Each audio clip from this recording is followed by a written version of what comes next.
Guys, the fact that she grew squash, was that a foreshadowing? Oh no! That she was. Oh.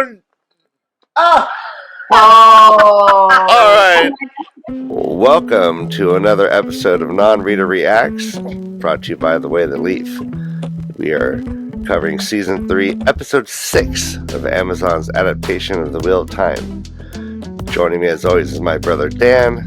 Hello. And our non-readers, Lady Catherine and G Mama. Thank you so much for joining us. Hi. Thank you for having us. We're talking about episode 6 that is called Shadows of the Night. It is directed by Marta Cunningham, who also directed episode 5, which is called Tel'aran'rhiod. And it is written by Rami Park. The cold open is in Tanchico, 95 years ago, and we get a little backstory on Leandrin. So Leandrin is a little girl with her child. We see men come in and they want to drown the baby. She learns to channel, ends up stomping the guy after she kills them, and we get a little history about her backstory. Devastating. I think we were aware of this situation just because of the child bride that she saved. Mm-hmm. That she had been through that at that somewhat equal age. I just don't know. The people that she killed, were one of them the father of the child, or who was the person that was trying to marry the other girl that they killed. So I don't know if this is just something they do in Tanchico, or is this just like a brothel she grew up in and then she was sold out and this is what happens? I don't know. Yeah, but my assumption is the older man was the father, right? So somebody came in, and she's like, he's not going to want to hear you cry. My assumption it was the older man was the father, and the one that she killed him and then smashed his head in because that was a very visceral reaction. But what I was kind of fascinated about, so if this is her learning to channel or the first time she channeled, she's spot on. That was quite powerful, and she did exactly what she kind of needed and wanted to do, and that was pretty intense. The whole idea of learning to channel and control it is quite interesting, because it seems like some of these folks know what they're doing right off the bat through instinct. I don't know if it's instinct or heck, I doubt that she had done that before, but. No, maybe she would have gotten, I don't want to say she wouldn't have gotten pregnant, but she would have been able to protect herself better. Not been in the situation she was in. Right. But it's just a sad situation. It's horrible. It's a horrible situation. This guy is a creep no matter who he is. And that's the beauty of the scene, is it doesn't matter who this guy is. Mm-hmm. He says, give me the baby, let's drown him. That's all you need to know. He could have been the father, he could not have. It doesn't matter. It's just a creepy, horrific scene. But getting back to your point, Grace, we have where a young Leandrin does this active power. Back in the day, we had Nynaeve that did this instinctive power. We had the twins, the Cawthon twins. I don't know if they're twins or just close sisters. They do instinctive healing later. How much of the one power do you think is instinctive? Yeah, I think a lot of it. I do think that there is amount of controlling it. Actually, this whole episode, we learn a lot more about the one power. And because Rand talks about it too, right? Because so he and Moiraine have that whole conversation about it, and he's like, it's always there. So he's always working at suppressing it. So I think there is a lot that is instinctual, but the control is then how either precise you can be. We see something about the preciseness of the memories pulled too. So I think what people learn is the preciseness. But again, Leandrin, 14-year-old Leandrin was pretty damn precise, getting them exactly where she needed to. Right between the eyes. They weren't castrated first and then killed, but so maybe she missed a little bit. Well, she did curb stomp them, so I think they were not getting. Right, and that bit of savagery really was an interesting addition to Leandrin's backstory, right? And then she was like covered in blood, right? Then so I mean she's in a cell, so she's dirty. But then as she leaves with her baby, I mean she was also just kind of covered in blood, and it had a really strong visual of her then sitting underneath that statue. So she. Go ahead, Catherine. I'd like to see what happened after, because she's a young child with a child. What happened? Well, what we do see immediately after is her walking the mean wooden planks of Tanchico, asking for help. People are calling her a hussy, saying, "You get what you get. You should have used birth control." I don't know what their deal is, but they are not sympathetic. She falls asleep under a statue and is visited by our old friend and face caresser, Ishamael. But that statue comes up again in the episode. Yeah, we definitely learned more about the statue, but what we learned is that before she even went to the White Tower, she was Black Ajah. No one wanted to help her, or whatever. I mean, again, how I'll define Black Ajah, right? So no one was going to help her. And a kind face willing to caress her bloody face. What, recruiting in her dream? Yes. Was that her dream? It seemed like she fell asleep under the statue, and then he was like, "No, your name's Leandrin, isn't it?" She did. So I mean, that's a great question, whether it was her dream or not. So yeah, she fell asleep, but I didn't know if he. So the Teleranriad is confusing to me, right? Because sometimes you can totally tell you're there because you're not in the physical space where you were sleeping, and sometimes you're somewhere totally different. This was her exactly where she was sleeping, so she wasn't dreaming about anywhere else. She wasn't dreaming where she was in the cell or anything. She was in that exact spot. But I mean, it very well could have been. Go ahead. 100 years ago, he would have been still locked up. Right. He would have been free. That's true. So he would have had to be able to do that in the dream. Was he locked up? Yeah, he was. Sorry. I'm getting all my kind of timelines confused. Yeah, that's very true. That's a great point. So they were locked up physically, but able to roam around the dreamland? Yeah, I think, well, they talked about it, him and Lanfear. He said, I had 3,000 years, had nothing better to do, got good at this. Okay. Yeah. That's a great point, because I was trying to figure that out. I'm like, wait, did we see him break free? Was that the other ones that he broke free? Was that I was trying to remember, because I'm like, how? I thought he was locked up for a long time. How is it that 95 years ago he was out there roaming around? And even by roaming around, right? They just appear in places anyway. It's not like they're. Yeah. How do you picture this lockup? So apparently you could work out, get buff in the dream world. Are you able to do other things? How do you picture this lockup? Just in a cave. You're just almost like the lockup that they had Egwene in when she was from the Binky people. That kind of in a cage, can't go out, can't do anything, blah, blah, blah. Or it could be they're sedated and put into a hyper... Like Han Solo? Yeah. Suspended reality.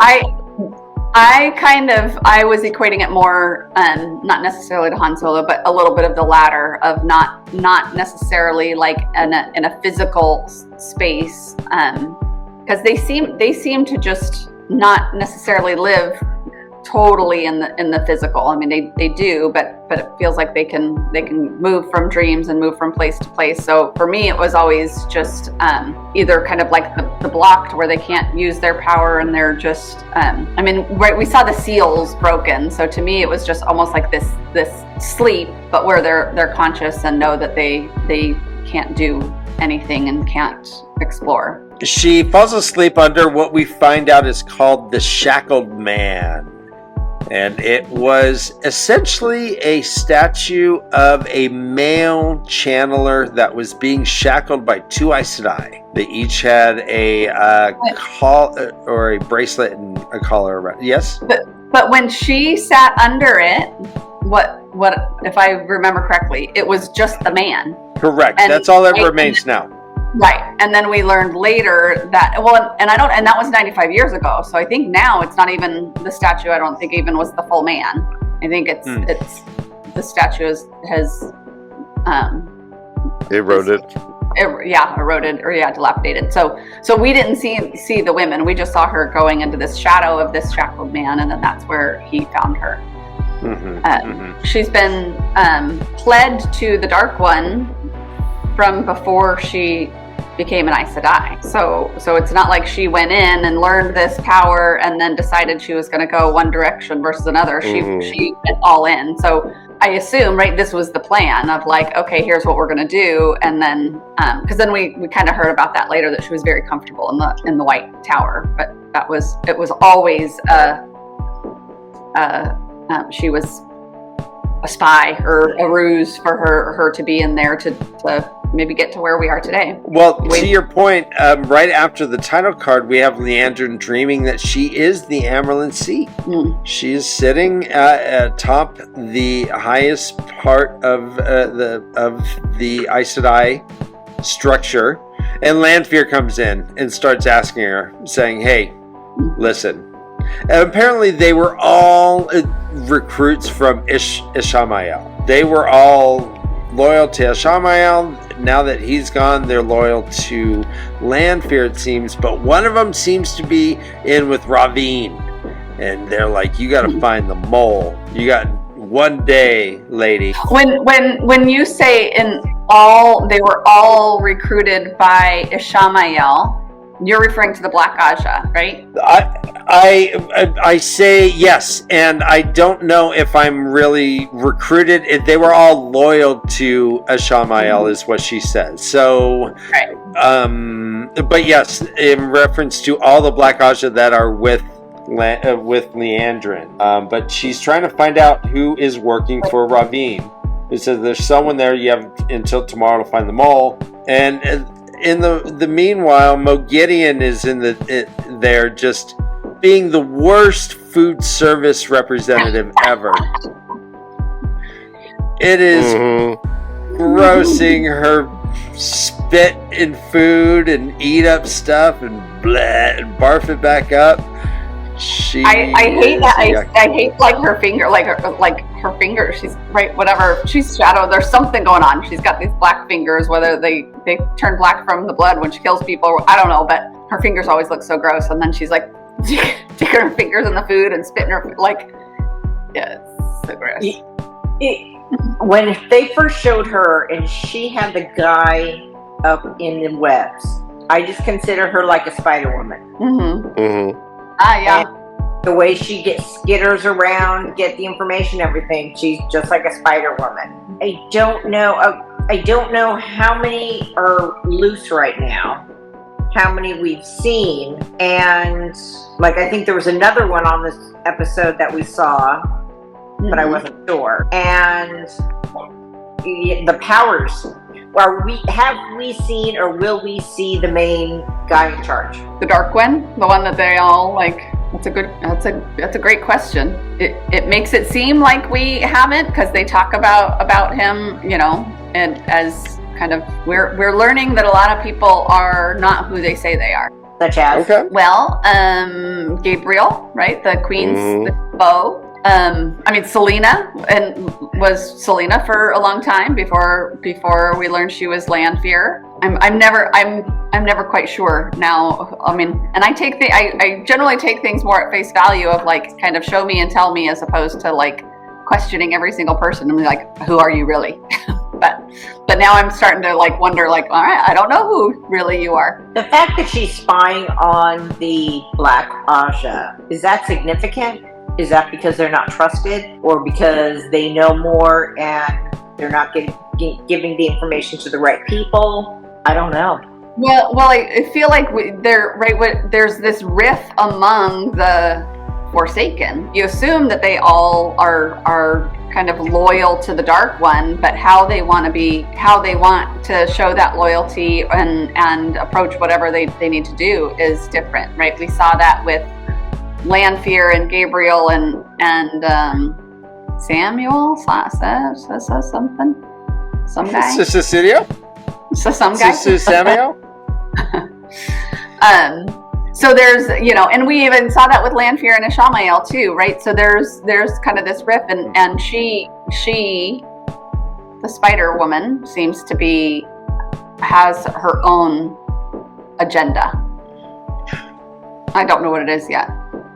So Mogideon seems to be acting as a servant of sort, right? In plain view, but hidden based on her, I don't know, her station? Or do you think that she is actually like doing something magical when she's around? Doing something magical, like with the Black Ajah people? I thought she was poisoning them. I thought when she, like, the first thing we saw her spit into something, and then later she was doing things, and I'm like, maybe she's got venom. Oh, venom, Cass. Right? Because she's a spider. She's a spider. Yes. So I thought she was doing something where she was like poisoning them because she kept messing with their food. So I'm like, all right, at some point they're gonna come up and be ill or die from something. But no, she just actually gouged their eyes out. Yeah, by squeezing their cheekbones. Way more straightforward. Well, we'll stay with Leandrin. Leandrin then talks to Naomi, and she asks if there's a limit as far as what you can forget, as far as memory stuff. And Naomi's like, well, not since the age of legends.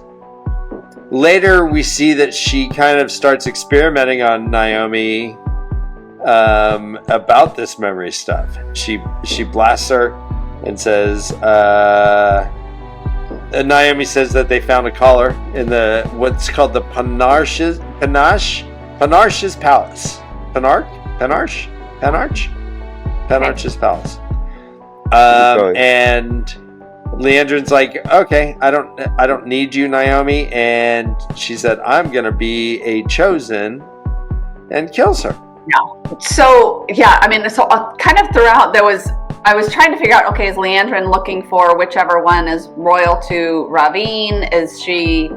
But again, now I don't know that she is. I think maybe she's just looking out for herself with that statement that, like, I don't even need to be Black Ajah anymore. I want to be one of them. But kind of all along, some people are looking for like that one mole, and I think there's just a lot more. There's a lot more layers than just one mole in there. Kind of telling things, among the Forsaken there's a riff, among the Black Ajah there's a riff, among all the the White Tower there's the riff. So there's always somebody who's wants a different outcome.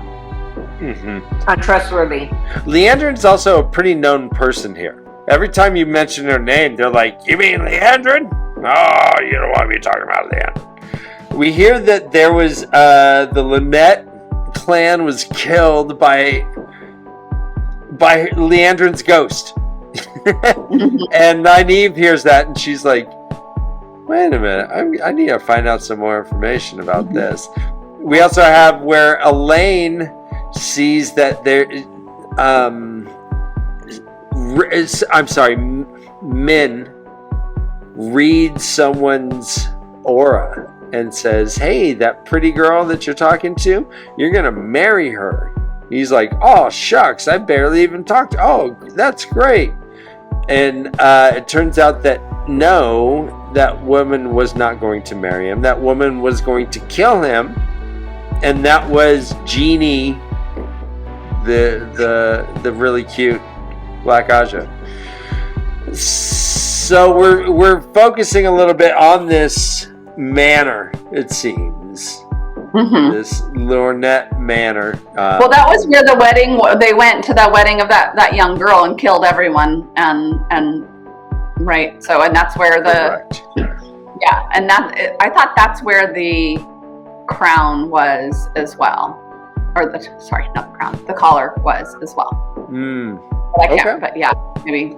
So maybe I misunderstood. Is this something that Rand needs to overpower others? Because it's a man's thing, right? I was under the impression that they would use it to collar him.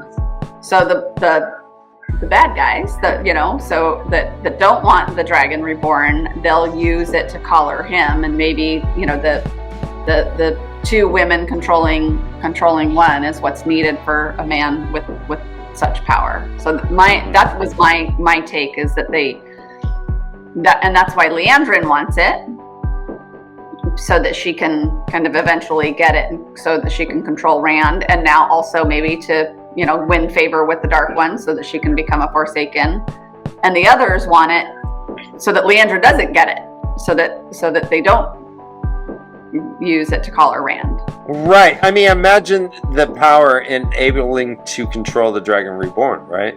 It seems like what Nynaeve and Elaine, when they were spelling their guts to Moghedien, they said it was like a Shanchin, but for men who can channel.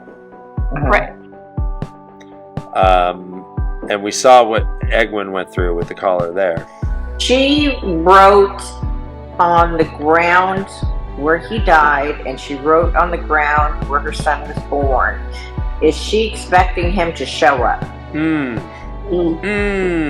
Is this Santeria voodoo stuff where they're trying to raise the dead? Yeah, that was something. I mean, that's why we thought initially she went to Tanchico, right? Was because now, and I'm trying to remember where that came from. That either kind of, they read it. They read it in some of the books that they found, a prophecy or something of whether it was to bring him back. So that's why they thought she was going there, was for this love of her son. And now we're learning there's much more to it. It's there's the collar. The collar is there, but maybe it's both too, right? Because everything she did, turning this evil. I mean, we still, the impression is that she still, loved her son, and all she needed, like, she wanted help with herself and with her baby, and Ishamael gave it to her, so now she's indebted to that. And this is the aftermath of the attack on the White Cloak, or the rescue at the White Cloak camp. Perrin has been stabbed. Alana is hurt, about to die. There's really nothing we can do to help her. They put her in the attic with just one sunlit window. Motes are flying all over her wounds. Dusty place. Maxim he got stabbed a few times too, and he's just like sitting next to her like no big thing. Maxim's good. Yeah, good. Thanks, Ryan. Right. Exactly. That is throw him in the attic. Beautiful. That's a beautiful shot right there. It is. You'll find a lot of these still frames look almost Renaissance in their posing. Very much. It's really good. So Alana and Maxim are still alive, but fine, I guess, whatever. The Cawthon girls come up to thank Alana for saving them. Alana is like, oh, I'm hurt. And Maxim's like, wait, can you girls channel? And they're like, just silent, creepy twins, but they hold hands. They start going through the instructions of, you're just a flower, you're the bud, you feel yourself open. Boom! They heal Alana, guys. It's like knitting wool. Easy. I kind of like these two girls. But what we were saying before, right, about the instinct or not, we saw them use the one power out of instinct first when they were in the cage, and it was just it was just a reaction. And in this instance, this was more precise of what they needed to do, and there wasn't an instinct of like where they were fear or angry or anything. So she talked them through exactly what to do and think. And it was still quite surprising, and maybe it's because there's two of them, but I remember, I think, like one of the very first episodes where Moraine was teaching Egwene the same, right? That's the bud, it's whatever, and she had this little little teeny trickle in her hand, like nothing. And these two girls are like, oh, it's so easy. And then all the beautiful weaves all coming in and she's healed. So I'm like, either there's like, Egwene's not quite as powerful as some of these others are, or they forgot how hard it was for her. And now it's super easy for these two girls. Yeah, I think her help and her guidance helped them a lot. Yeah, I mean, again, there's two of them, and she said, I told you there was one power in these hills, and those their hills. There's gold in them their hills. Well, it jumps from there to Faile and Perrin, and they are having they're getting to know each other, right? Like sharing secrets. She's like, what's up with your eyes? He's like, well, I'm a wolf brother, and I talk to them and they talk to me, and I can't really explain it and I don't understand it, but it is what it is. And she's like, that's rad. And I'm gonna climb on top of you because that's so rad.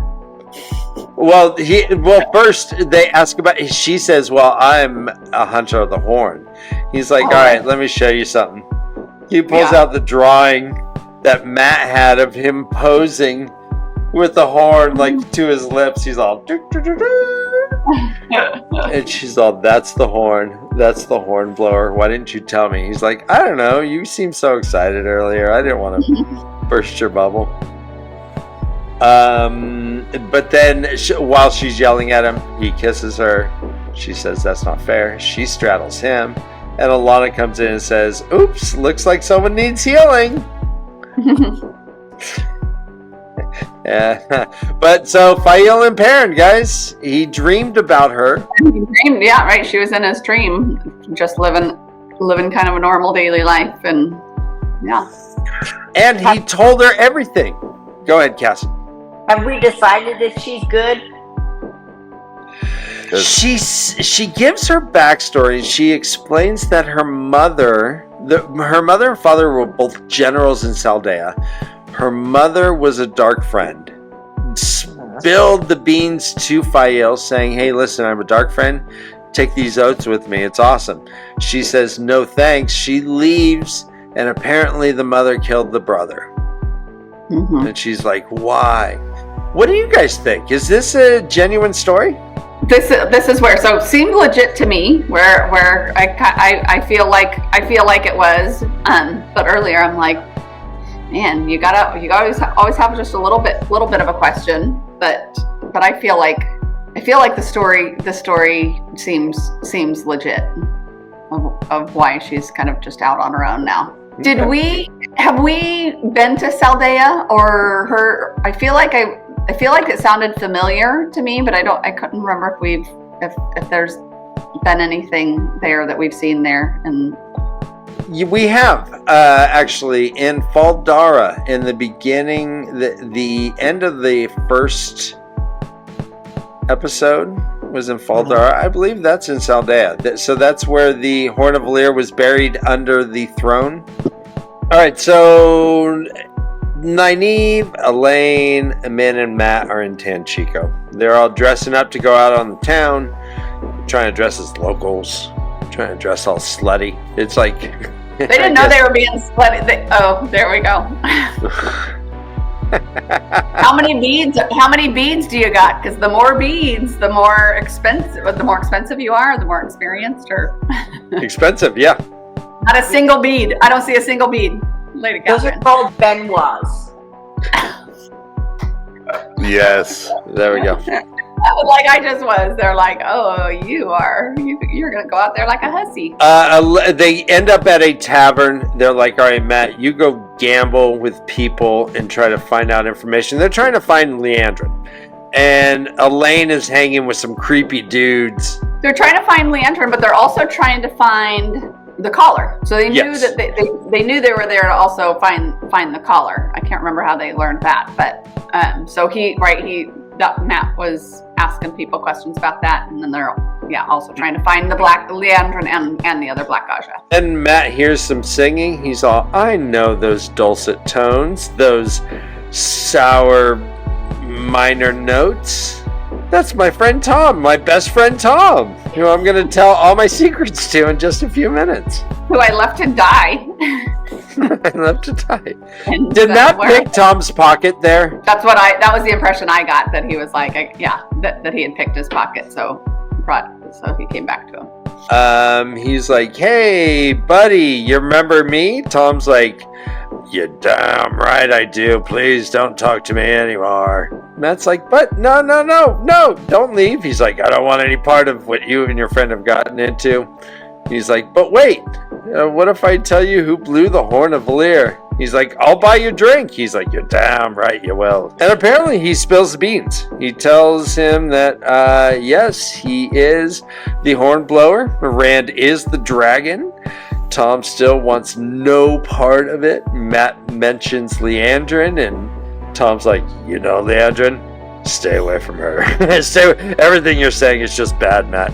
The dragon, the horn, Leandrin, just stay. Yeah, he trusted Tom quite a bit there with sort of every single thing that he knew. But you would think that Tom would want the information as a storyteller through song that would add to his repertoire. Yeah, he wants the stories, but he doesn't want to be affiliated with them.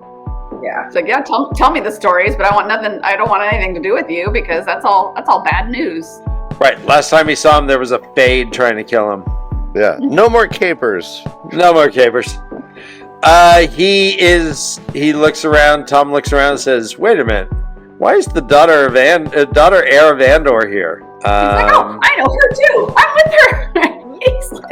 He's like, your disguises mean nothing. Right. Well, and she was disguised. I mean, at first she had the whole veil on, and then later she didn't. So it's like, yeah, how disguised are you going to be? You got that red hair, and you're showing your face to everyone. There's no secrets there. I think they took off the veil to drink. Someone recognizes her, and he's like, oh, you're the daughter heir. She's like, I am not.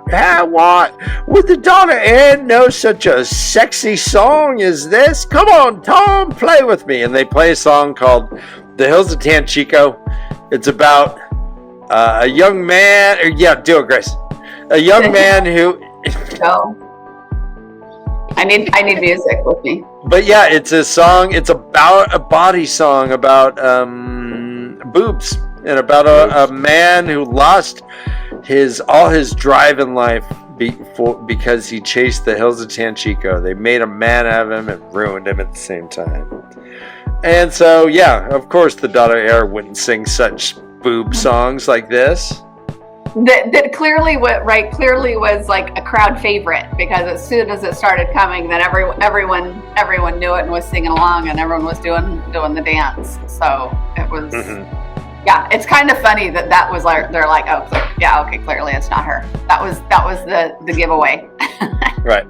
And she sang it like times too, right? That's the only song she knew. Yeah, she's singing it a couple times. They're like, can you sing another? They're like, how about the hills of Tanchico? They're like, no, another. She's like, but how about the hills of Tanchico? They're like, yeah, okay. Yeah. I got that one down. I know that one. That's my jam. That's my karaoke. And she started singing, and Tom and Matt are like, oh, fuck, we're screwed. And she's got this, great voice and know all the words. So, yeah, because they're pretending that she's an apprentice to Tom Marilyn, who he's never seen her. She's never seen him. It's like, Mm-hmm. In the people in Tanchico are dumb. In the meantime, Nynaeve and Min are, letting their hair down a bit. She's like, let's have some shots, and they do. They get well lit. Yeah. Well, at first, Min was like, she brought 2 shots just for Nynaeve. She wasn't going to have any. Then it seemed like she chose to partake as well, But Nynaeve was having fun. She's a fun drunk. It's the funnest she's been. Right? Laughing. She looked great too. That was a great dress. And I think, guys, we've all been out with someone that like needed to get out, and they're like, I'm having so much fun. And you see it, and they actually verbalize that they're having such a good time. That was Nynaeve. She's like, I can't feel my nose. Ha ha ha, this is great. So Nin and Min, they're well drunk. They stumble into this bar. Elaine is on her probably third or fourth rendition of The Hills of Tanchico. Yes. Sorry, I can't. What's the name of the song? The Hills of Tanchico. So she's like, I thought, what happened to Subtle? What are you doing here singing The Hills of Tanchico? Oh, sorry. Oh, sorry. yeah, no. I'm like, what happened? They meet Tom, they share info on Leandrin, and some guy is like, hey, someone said you were looking for a collar. This is my dad has a whole bunch of old shit. Here's a bracelet that looks just like the collar. And Matt's like, yeah, that's great. I will take that and I'll give you all this money. Matt has lots of money, guys. Yeah, where'd that come from? Didn't he just steal it from Tom? Maybe, but I figured he'd give it back to Tom. But yeah, I thought he'd give it back. I thought he had money to be able to bribe to get the information. I thought that they gave him money. They had set up. Probably he's with the daughter of Andor. Andor, not Endor. Different. That's a different. Those are Ewoks. Yeah. So he's got access. He probably has access to cash now. They're on a mission for the White Tower, and he's with a princess. So. They end up leaving and going back to their inn, and Elaine and Nynaeve are a bit tipsy, I guess. Still, they were walking, they were having fun. Mogideon is there pretending to be a servant. They're like, oh, we don't need our sheets pulled down. Thank you very much. Thank you anyway. Mogideon's like, oh, don't worry about it. She puts a compulsion on him and starts talking to him. These girls are in love with Mogideon. They are I loved this scene. They I can't remember exactly. I can't remember if we saw a weave or whatever when she did the compulsion. Oh yeah, okay. But then they both went and they sat like the same, and they folded their hands exactly the same, and they did like I loved how that all played out. The giggling just cracked me up when they were so proud of themselves. Oh yeah, there was the little memory thing. Yeah, they were so proud of themselves, and they were trying to gain favor to a certain degree, like smiling, like just laughing, just. Everything was cool, but they were being compulsed, right? They asked Nynaeve. She says, "You have a block. You've blocked yourself." She says, and she says, "Yeah, I think I'm scared of the power. I'm afraid of what I can do." And Mogideon hugs her, and she says, back in my day, we would have beaten that shit right out of you. And Nynaeve was just and she was so happy in that embrace, and like really was like, yeah, that was really, it's kind of hilarious. They share that they have the bracelet. They're like, oh my, we got one of the bracelets. She's like, go get it. They're like, okay, cool. But Nynaeve did not want to let go of it. Yeah, she wouldn't. I don't know why. She resisted, but she's being compulsed. But that was very interesting. She's and smiling. She kind of stopped smiling, but again, like didn't know what she was doing or why, but. And then right after was like kind of all fine again. Right. When she got it, she's like, okay. And in fact, Mogideon says you should be very proud of yourself. She caresses Nynaeve's face, but ends up cutting it with her ring, ring. Yeah. She tells them they're not going to remember anything, and she bolts. They come to, they're like, oh, whoa, I feel weeded. We must have drank too much, but we can't find the bracelet. Oh, no. Yeah, so they obviously, she's like, all you're gonna remember is that I came and... wrong room. yeah, wrong room. And they're like, yeah, it was the wrong room. But they obviously knew like something more was up. They're like, we were over at the bed, now we're over here. What happened? And had the thought of like, that was weird. Something's weird is happening. We need to hide the bracelet. Like, so they looked right away. So immediately they know, like they know something happened. And then Elaine was like, Nynaeve, like, what's wrong with your face? And it wasn't an insignificant cut. This thing should get stitches. Yeah. It's like Inigo Montoya. Yeah, prepared to die. Give my father. Prepared to die. Yeah, sorry about that. I loved this scene. I loved kind of just, like I said, how they portrayed it, just watching that compulsion and the giggling, and that Mogideon is creepy good. Very good. Yeah. Evil Bjork. And yeah. And how like just her with her accent and her like soft voice, and just it was really good. Now I have a question for you.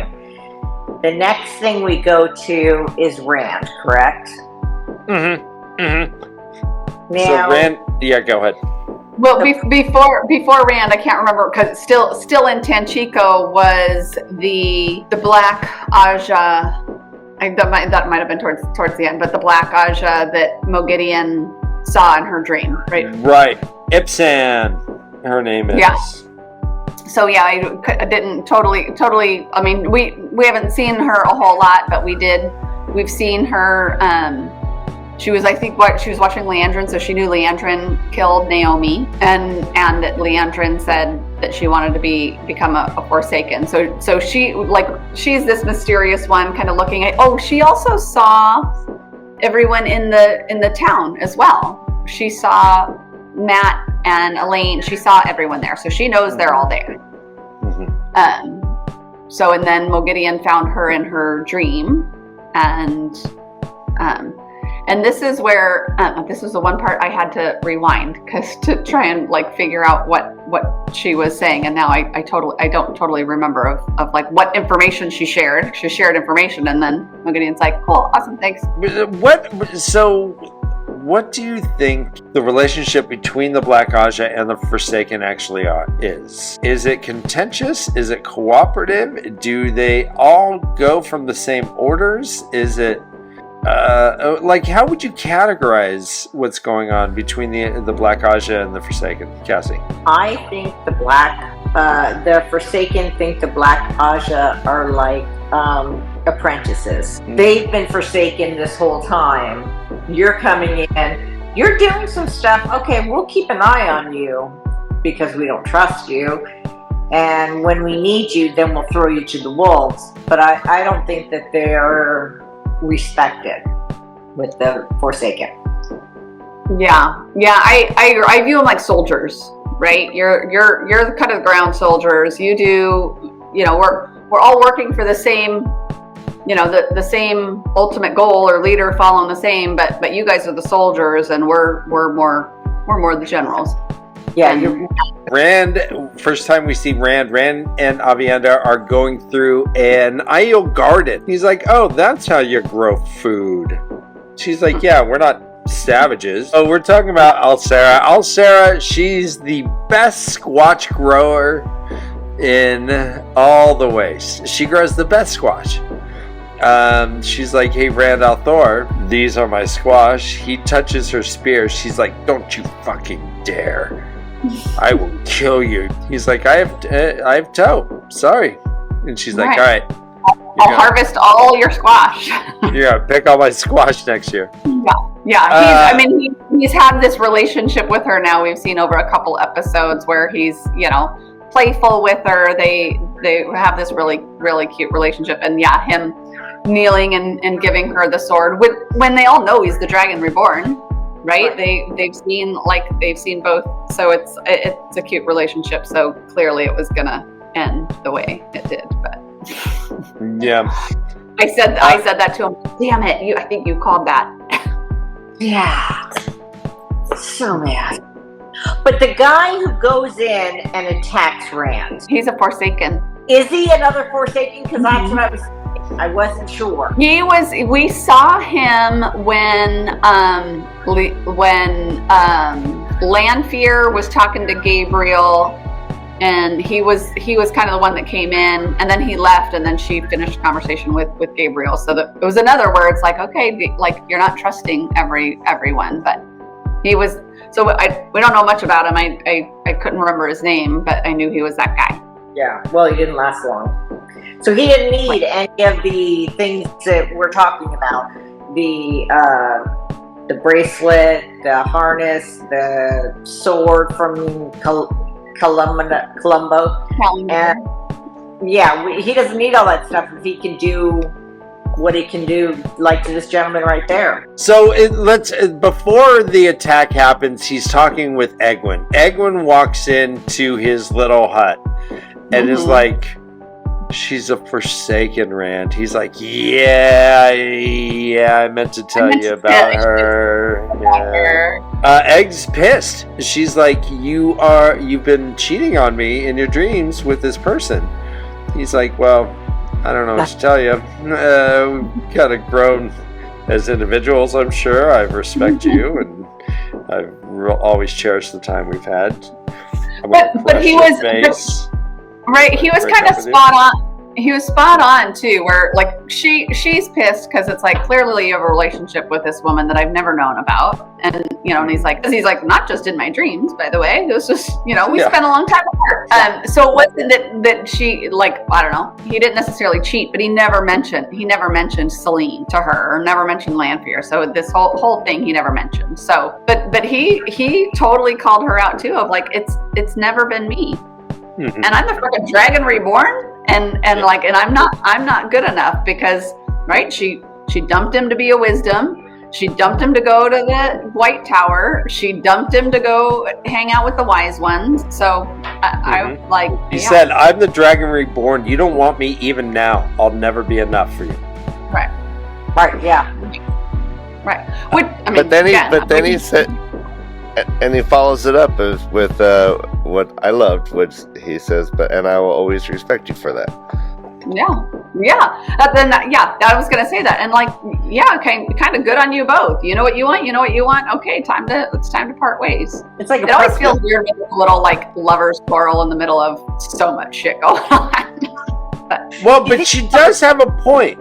Because she is being attacked in her dreams by this woman, right? Yeah. And so she calls Rand out on it. She says, well, did you know what she's doing in my dreams? He's like, well, I don't even know what she's like, yeah, she's been attacked. Retta, that's been her the whole time. She's very mean, Rand. And he's like, well, I don't know. She's a good kisser. You know what I mean? It's just crazy sex, Well, that changed the way he thinks about her. Because she's doing that to his friend. Whether he's going to be with Egwene in the future or not, her have done that, because he saw it every night. He'd see the bruises from it and everything. Right.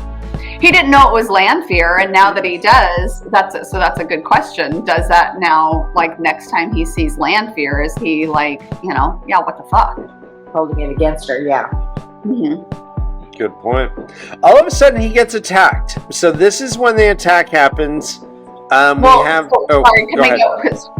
I just want to go backwards a little bit because we early on we talked about the one power and that kind of theme throughout, right? And so he and Moraine were talking about it because she had the glowy ball, and he's like, I know what that is. I know, and they talked a little bit about what they saw in Reunion. Everything that Rand asked, she replied with sometimes. Sometimes. Which she did not. She can't lie, but those weren't. Did I kill you? Sometimes. Well, Did you kill me? Sometimes. So them going through this traumatic experience together, they were able to share some of that without like sharing all of it. Do you guys notice that everyone wants to know what they see in the rings? It's like Lan asked Moraine, Rand asked Moraine, Rand asked Avienda, or no. Well, he asked Egwene about her test, but all this stuff, they're like, well, what are you seeing? Did you see? Did you talk about me? It's all because of the future. If it was the past, then no one asked him about the past. What will? One of the things I liked about this interaction between Moiraine and Rand is, right, Moiraine the whole time has been wanting to watch over Rand and train him, and he needs to learn. And then she was asking him, how do you do that? How do you control this? So she was asking him for advice on how he uses the one power. And then he even kind of showed her kind of that little bit that it's always there, and kind of got out of his head. So I liked that a lot, that she sort of humbled herself enough, whatever going through Rayudian changed her perspective. Obviously in a lot of ways, but even just through that relationship. He does get attacked. It is with someone we think is a Forsaken, we think is Samael. He comes with some friends, right? Or was it just him? No, there were a bunch of other people there. Okay. He pops in out of nowhere and does something to Rand's back. Rand never even looks at it. Feels what's going on, starts walking, holds his hand up, starts pulling in some of these weaves, and then the house falls and, I don't know, danger over. Egwene and Avienda come, and they're kind of part of the tussle, fighting with things. Moiraine comes way later, which was interesting too. So after everything was done, Moiraine runs in and lands kind of behind her, okay, just kind of standing there. Avienda pops up with a fire sword. Cassie, yes. Did we know that she had this ability? No, but I think it's cool. I don't know where it came from. All of a sudden, damn, okay, cool. Was it a sword or a spear? Well, spear would only burn at the end. The sword would be more. I thought it was a sword. She doesn't like swords, and she thinks they're dumb. Right? She does think they're dumb. Unless they're made of fire. So maybe that's yeah. If it's a fire sword, that's fine. Yeah, because then it burns up. We don't know what happened to her when she was in the rings, as to what. Right. What Good happened? Point. Rings? Did she what she saw? No one's asked, and what powers if she did get any powers? Because some do, some don't. Right. That's what I was going to say. Yeah. So actually, Avienda gets him with one of those spears. It's a spear, not a sword. Okay. Yeah. Okay. A fire spear, though. Still awesome, guys. But there was collateral damage within this attack. The house had fallen down, and our little gardener, Alcera, was upstairs. Rand digs her out. He finds her body is lifeless. He decides to try to bring her back. And he said, and he quoted the prophecy when he did that. He started laughing and said, "I bring destruction and creation." Right.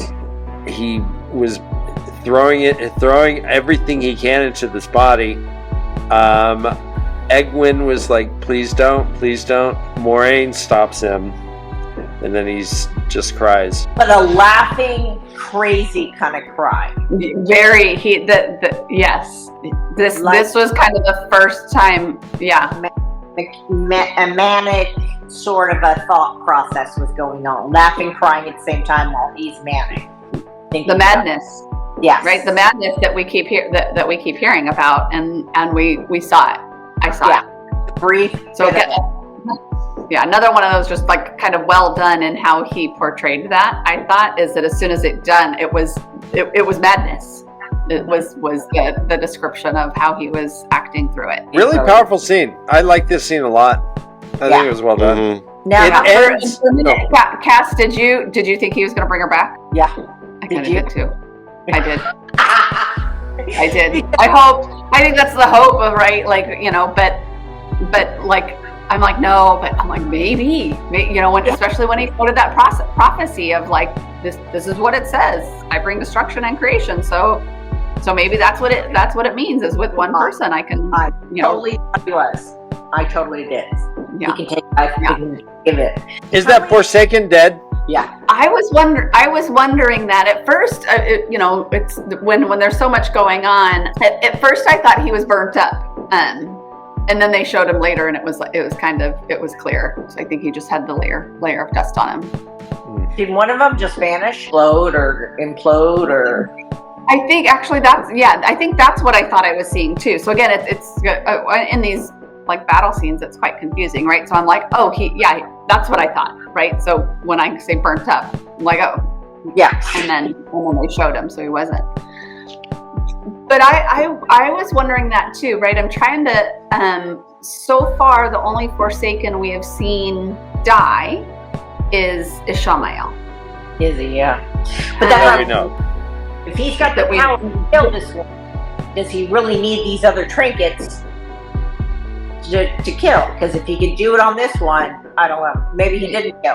But yeah, exactly. And that's like, do we know? Are they immortal? Do they die and they're going to be locked up for another 100 years or come back? Or will somebody be able to eventually bring them back? This ends with Faile and Bainashad seeing a Trolloc army. We had earlier seen Perrin and Faile standing with some docile Trollocs looking over the village. They were planning an attack. We also saw the White Cloaks get reinforcements. They had a tough guy army. Some Green Berets come in. All bloodied too. They fought somebody. I think they fought Trollocs. Did they say Trollocs? Yeah. But it ends with Faile saying, well, if Perrin doesn't want war, it's coming whether or not. He doesn't have really a choice. And that's how it ends. Exactly. We're gonna see some big fight in the two rivers. Yeah. Right? That's all coming together, and they have a healed Aes Sedai again, plus two twin super powerful kids with one power. One or twins. Powers. Well, yeah. Twins for sure. No, so yeah, obviously things are coming to a head in Tanchico, where with Leandrin wanting to be a Forsaken, and with Moghedien knowing that, and so yeah, that's all gonna happen. And now Rand has killed his favorite little person. So there's. Well, Cass, do you think they're all gonna meet up again at the end of the season, or do you think they're gonna stay separate? I'm assuming that's the goal, but I'm wondering about Rand. He's done half of his journey in the Aes Sedai area. Yeah, okay. He went through the Hairs and came out. Now he's got to convince everyone that he is who he is. So I don't know how long that's going to take for him to convince all the rest of the Aiel that the Aiel, no, the Aiel, because he's got the right. They knew, they're like, if whoever goes to Dragon Reborn is going to be branded on both sides. But they have the coming. They said maybe you'll get a better reception with this group than you got with the one. Oh, right. That's right. Okay. So they've got all these people coming to accept him, and I don't know how long that's going to take. If that's going to be in next week's also, I don't know. Right. So that's like him as the Kara Karin for that whole people, but. The title of the Dragon Reborn, which it seems like Leandrin knows that he is and believes that he is, and Moraine went and warned the Amerlin seat that he is too. So, but I think, I mean, you make a great point of like who really knows, and who's going to believe it, and who's going to accept it, and what happens next. Yeah, he's there to build up his army. He heard. When his people are together, he can get this thing and he thinks his people will be an army that he needs. I think it's all of his friends together to get it. And Alana mentioned that she needed that we saw that last time too, where she's like, the Black Ajah know what the hell they're doing. We're not ready. We need an army. So that's why she's in the Two Rivers looking for an army of clearly people that are gifted in some way. So she's building an army there too. So the next one, episode 7, is called Golden Eyes. Okay. Oh, I saw that. I saw that with James Bond, right? Golden. Yeah, no. And the final episode. That's a Perrin episode. The final episode is called "He Who Comes with the Dawn." I'm not. Tashar.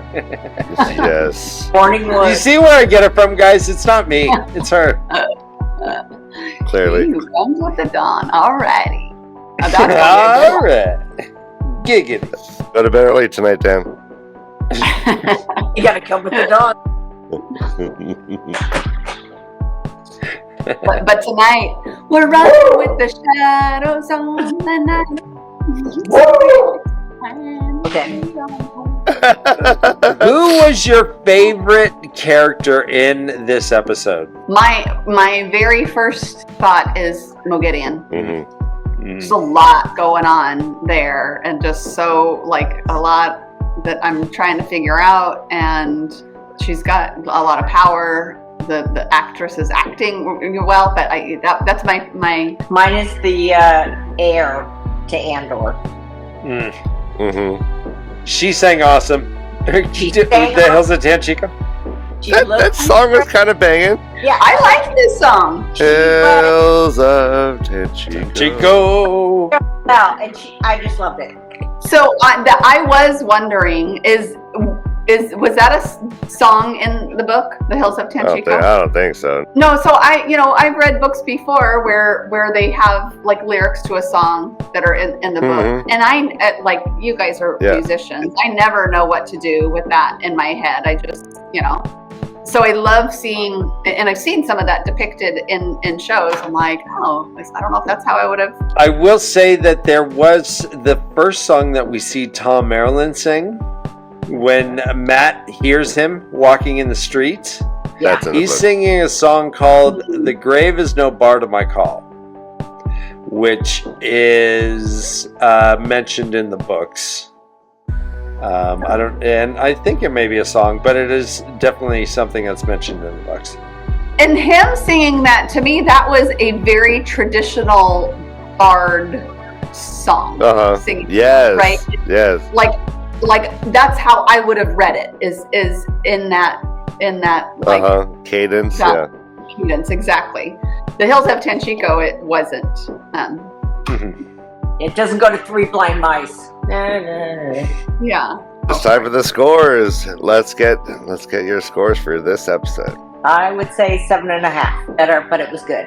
I'm going like maybe an 8 to an 8.2. I liked a lot of the things that were happening. I liked I liked the story progression. There were quite a few like kind of big things. Few cool death scenes. Yeah. Always. Scenes. I mean, right? Yeah. You're gonna. Altera's her name. Altera. My squashes, Randall Thor. Oh, he doesn't have to do that anymore now, does he? No, his dead is once she's dead. I mean, his death goes. Somebody's got a heart to squash now, though. I mean, maybe she is a heavy sleeper. We know this also. You know what, guys? The fact that she grew squash, was that a foreshadowing? Oh no! That she was. All right. I'm like, That's been the Non-Reader React Show. Tune in next week as we hit episode 7. Brother Dan, you are beloved. I'm hiding. And below. After that was done. Beloved and beloathed. Yeah. Beautiful. Too bad she didn't grow cucumbers. Eggplant. Oh. That's my wife. All right. Everyone, run for your lives. This is The Way of the Leaf.